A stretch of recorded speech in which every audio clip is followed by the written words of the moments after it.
યુવકને ઢોરમાર મારવા મામલે ડીવાયએસપી અન્ય 2 પોલીસકર્મી સહિત 3 સામે ફરિયાદ નોંધાઈ। ડીવાયએસપી દ્વારા યુવાનને મારવામાં આવતા 2 પોલીસકર્મીઓ સહિત 3 સામે ફરિયાદ નોંધાઈ।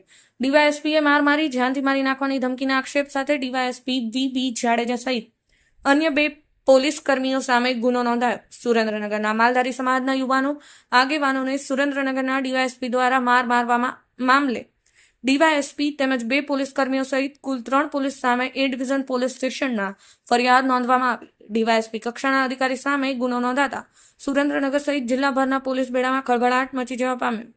વઢવાણ શહેરમાં રહેતા માલધારી સમાજના આગેવાનો સતીશભાઈ ગમાર અને સુરેન્દ્રનગરના ડીવાયએસપી વી જાડેજા દ્વારા જોરાવરનગર પોલીસ મથકે લાગી મારવામાં આવ્યો હતો। આ અંગે શનિવારે એ ડિવિઝન પોલીસ મથકે તેમજ જિલ્લા પોલીસ વડાને રજૂઆત કરવામાં આવ્યા બાદ ડીવાયએસપી તેમજ 2 પોલીસ કર્મચારીઓ સહિત કુલ 3 સામે એ ડિવિઝન પોલીસ મથકે ફરિયાદ નોંધવામાં આવી। ભોગ બનનાર સતીશભાઈ ગમારાએ લેખિતમાં જણાવ્યું હતું કે ડીવાયએસપી દ્વારા તેમને જોરાવરનગર પોલીસ મથકે બોલાવી પ્રાથમિક પૂછપરછ કર્યા બાદ 2-3 થપ્પડ મારી દીધી હતી। તેમજ અન્ય 2 પોલીસ કર્મીઓ જે સિવિલ ડ્રેસમાં હતા તે કર્મચારી દ્વારા સતીશભાઈ ગમારાને પકડી રાખવામાં આવ્યા હતા।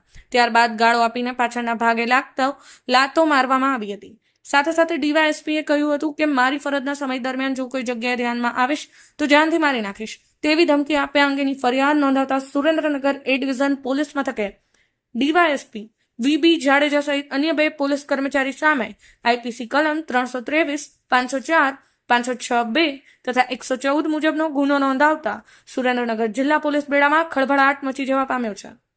હવે ફરિયાદ બાદ પોલીસ અધિકારી અને કર્મચારી સામે કેવા પ્રકારની કાર્યવાહી કરવામાં આવે છે તેના પર લોકોની મીટ મંડાઈ છે। બ્યુરો રિપોર્ટ, સમય 24 ન્યૂઝ, સુરેન્દ્રનગર।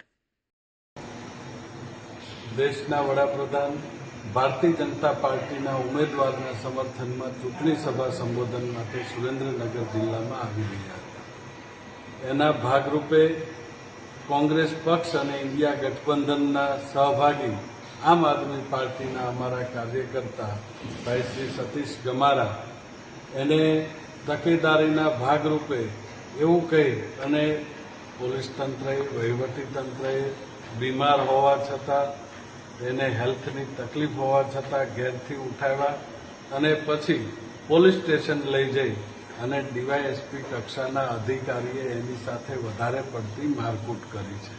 એના સંદર્ભે પોલીસ તંત્રની અંદર અમે લોકોએ એફઆઈઆર કરાવી છે અને એની સાથે સાથે તાકીદના ધોરણે ભારતીય જનતા પાર્ટીનો ખેસ નાખ્યા વગર ભારતીય જનતા પાર્ટીનું કામ કરતા હોય આવા ભ્રષ્ટ અધિકારીઓને તાત્કાલિક ધોરણે ચૂંટણી પ્રક્રિયામાંથી દૂર કરવા જોઈએ અને એના માટેની રજૂઆત ચૂંટણી અધિકારીશ્રીને અમે આપી છે અને એના અંગેની રજૂઆત અમે મુખ્ય ચૂંટણી કમિશનરને પણ કરવાના છે।